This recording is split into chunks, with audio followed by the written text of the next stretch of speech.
नमस्कार, स्वागत है आप सभी का। मैं हूं राधेश्याम बैरागी और अगेन कल हम लोगों ने पढ़ा था, शुरुआत भी की थी भारतीय संविधान और भारतीय राज्य व्यवस्था भाग 1 की, जिसमें हम लोगों ने राज्य व्यवस्था के एक सामान्य परिचय के बारे में पढ़ा। एक छोटी सी बात जानी थी राज्य में राज्य क्या है, राज्य के तत्व क्या है, राजनीतिक व्यवस्था की आवश्यकता क्यों पड़ती है, ये सारी चीजें हम लोगों ने कल देखा था। आज हम लोग इस लेक्चर में पढ़ेंगे राजनीतिक व्यवस्था की आवश्यकता पड़ती क्यों, क्या जरूरी है इस राजनीतिक व्यवस्था को बनाए रखना, क्या आवश्यकता है इसके बारे में चर्चा करेंगे। Why is political system required? एक स्वाभाविक प्रश्न यह भी उठता है कि क्या मानव समाज को उचित तरीके से रहने के लिए सचमुच राजनीतिक व्यवस्था की जरूरत है या फिर नहीं, और यदि है तो फिर क्यों। कुछ लोग मानते हैं कि मनुष्य को राजनीतिक व्यवस्था की जरूरत है ही नहीं। राजनीतिक व्यवस्था तो मनुष्य के इतिहास की गलतियों का एक परिणाम है, कुछ लोग कहते हैं। और वहीं यदि सारे मनुष्य समझदारी और पारस्परिक विश्वास से काम करें तो राजनीतिक व्यवस्था की जरूरत अपने आप खत्म हो जाएगी। ऐसा मानने वालों में कार्ल मार्क्स तथा अन्य मार्क्सवादी विचारक तो थे ही, स्वयं महात्मा गांधी भी मानते थे कि जब समाज के प्रत्येक सदस्य को आत्मिक उन्नति का पर्याप्त अवसर मिलेगा तो राजनीतिक व्यवस्था की जरूरत क्या है। वहीं किंतु कुछ एक लोगों की राय छोड़ दे तो अधिकांश विचारकों की सोच यही रही है कि राज्य का अस्तित्व मनुष्य के लिए जरूरी है। इसकी प्रमुख वजह यही मानी गई है कि मनुष्य चाहे जितना भी वेगशील प्राणी हो, चाहे जितना भी वो रैशनल प्राणी हो, वह कभी कभी या आमतौर पर अपने स्वार्थ के अधीन होता है तथा दूसरे व्यक्तियों से उसके टकराव की स्थिति भी बनती रहती है। ये दो तो मुख्य कारण है। अब राज्य का ढांचा सभी मनुष्य को एक निश्चित कानून व्यवस्था के दायरे में लेकर आता है ताकि मूल असुरक्षाओं से मुक्त होकर सभी एक सहज जीवन व्यतीत कर सके। और कई महान विचारकों ने तो यहाँ तक कहा है कि मनुष्य को सही अर्थों में मनुष्य बनने का मौका तभी मिलता है जब वह राज्य की आज्ञाओं का पालन करता है। यदि राज्य और कानून नहीं होंगे तो समाज के ताकतवर लोग कमजोर लोगों पर शक्ति का दुरुपयोग करेंगे और कमजोर लोग हमेशा भय में रहेंगे, जैसा पहले राजतंत्र में था।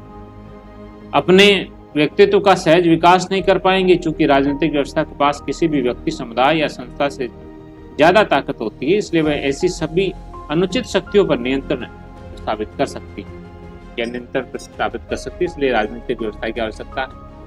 वहीं मानव समाज को सचमुच राजनीतिक व्यवस्था की आवश्यकता है, इसमें गौर करें तो इसका एक प्रमाण बहुत स्पष्ट है।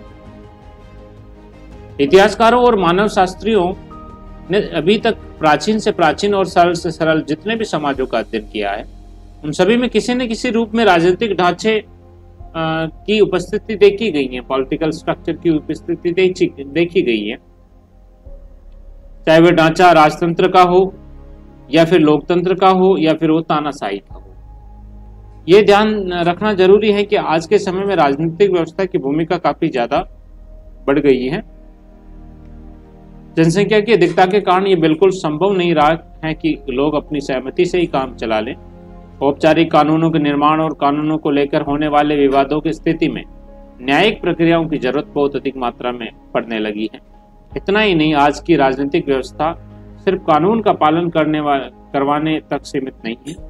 अब उसने लोक कल्याणकारी राज्य का रूप धारण कर लिया, यानी कि वेलफेयर स्टेट का रूप धारण कर लिया है, और समाज के सभी वर्गों को स्वतंत्रता, समानता और न्याय उपलब्ध कराना अब उसकी जिम्मेदारी हो गई।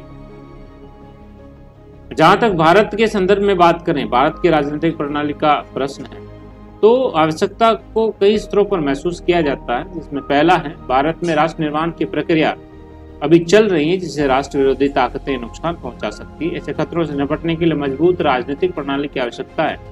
वहीं भारत की आंतरिक सुरक्षा के समक्ष सभी कई चुनौतियां, जैसे आतंकवाद, नक्सलवाद है, अलगाववाद है और इत्यादि, इन चुनौतियों से हम तब तक नहीं निपट सकते जब तक हमारे पास जो राज्य का एक मजबूत ढांचा न। वहीं भारतीय राज्य एक कल्याणकारी राज्य है और ये वंचित वर्गों को समानता की स्थिति में लाने के लिए गंभीर प्रयास कर रहा है।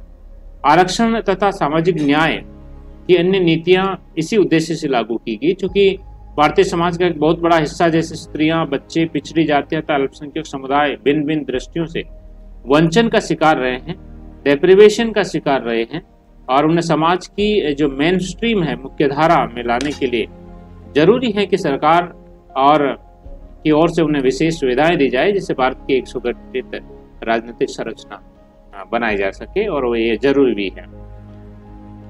वहीं जो चौथा कारण है, भारत में विभिन्न हित समूह है, इंटरेस्ट ग्रुप्स हैं, जिनके बीच अपने हितों को लेकर टकराव होना स्वाभाविक है। इन हितों में सामंजस्य करते हुए उचित कानूनों के निर्माण के लिए संसद की जरूरत है, जबकि ऐसे विवादों का न्यायिक समाधान करने के लिए एक सशक्त और सुलझी हुई जुडिशरी, जिसको न्यायपालिका कहते हैं, भी आवश्यक है।